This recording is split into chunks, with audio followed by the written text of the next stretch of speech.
Hey fellow YouTubers. So to kick off this channel, let's start with an illustrious animated film. And that is DC Showcase Jonah Hex. But first, let's take a look back.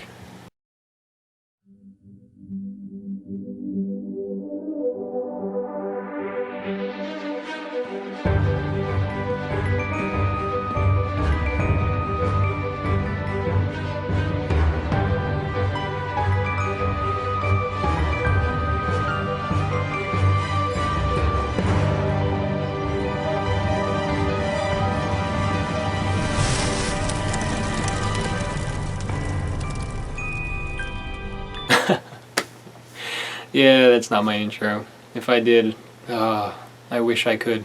Back to what we were going to, the history of Jonah Hex. Looking back. Starting out as a DC Comics property of the 1970s, the scarred gunslinger was one of the better-known comic book characters during the Old West. In some ways, he was like the old-fashioned version of Marvel's The Punisher, being that he was no superhero and didn't go looking to do good for anybody. But that's where the similarities end. Hex was self-serving, only caring about himself and making sure he would be the benefactor to whatever task he took on. Castle mostly didn't care about himself. He just wanted to rid the world of the people worthy of his punishment.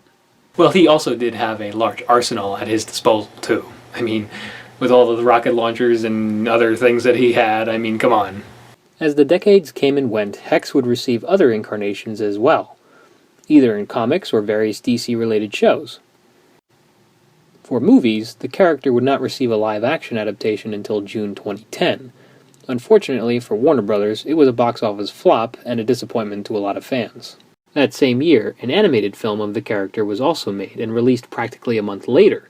This feature came in a form as an added bonus on a DVD and Blu-ray editions of an animated film, Batman Under the Red Hood, in 2010.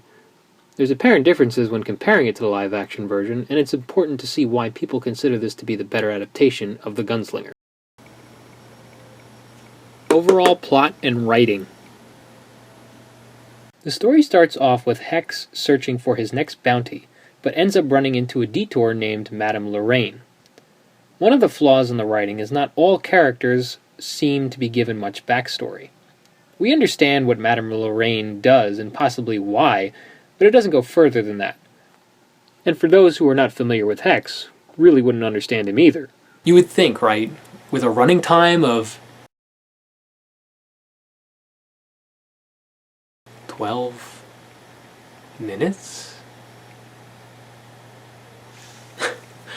Well, I guess this is going to be kind of short then, huh? But that's the point. It's harder to critique a short film because of how limited it is in various resources. This serves mainly as an introduction to that of Hex, and this is probably what writer Joe R. Lansdale was trying to do. Lansdale also wrote for another DC feature in Son of Batman in 2014. Actors and characters. Remember Thomas Jane from Marvel's reboot The Punisher? This is who plays Hex. Surprisingly, Jane even submitted some promo work of himself in prosthetics to look like Hex for the live-action version. Instead, he got to play Hex indirectly.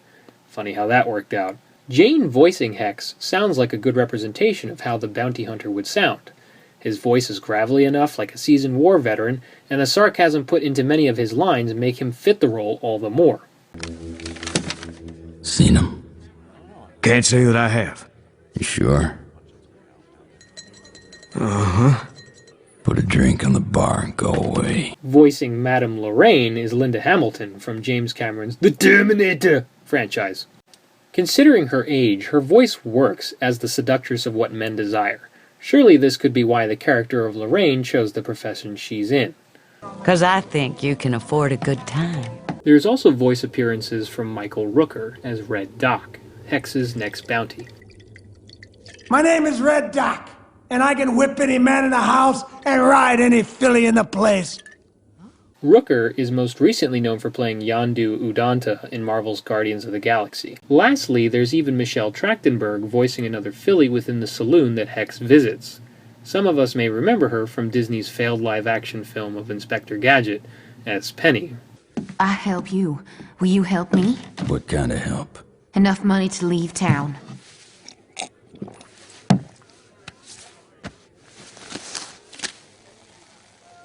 Got me a little paper route. And this is what she looks like now. Yes, that Michelle Trachtenberg. She's all grown up now. Action and animation. For a short, it has some engaging sequences that coincide with its animation. Its animation conveys that it has an anime-inspired style, and it feels very close to it. Some of the key animators were actually involved with Nickelodeon's Avatar: The Last Airbender TV show, and you can see in the similarities. Hex's physical scar is quite the looker too. Half of his cheek is practically gone. Just look at it. Ugh, doesn't that get infected or something? It's also important to note that some of the action and other scenes can be fairly intense. There are some moments where things can get rather graphic.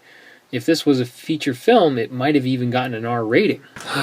Man, even if people didn't like the live-action version, a rated R film of Jonah Hex definitely would have been something interesting to see.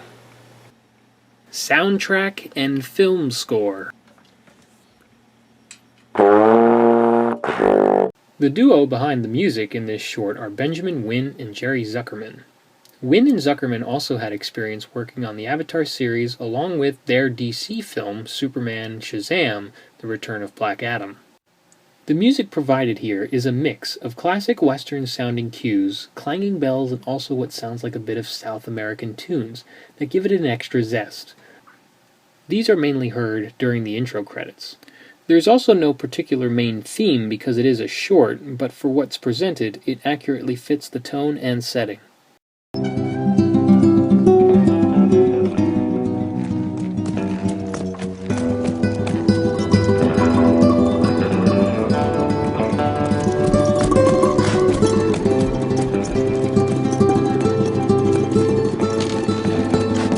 Last impressions. Is it a flub, or a job well done?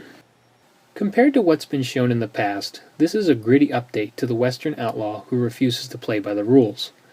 It lacks a bit of depth, but it's a short film, so it's not as easy to critique everything equally due to its budget, time, and resources. The animation is decent, and the music fits the tone, and the actors work their parts well. If you want to know what the real Jonah Hex would be like, this would be your best bet. It's highly unlikely we'll ever get a good film of Jonah Hex, let alone see another one anytime soon, but it's worth a shot to see if it does come up again. Hey, but if you don't like it, that's okay. The film is only 12 to 13 minutes, so you're really not wasting much of your time. You asking because I'm so handsome?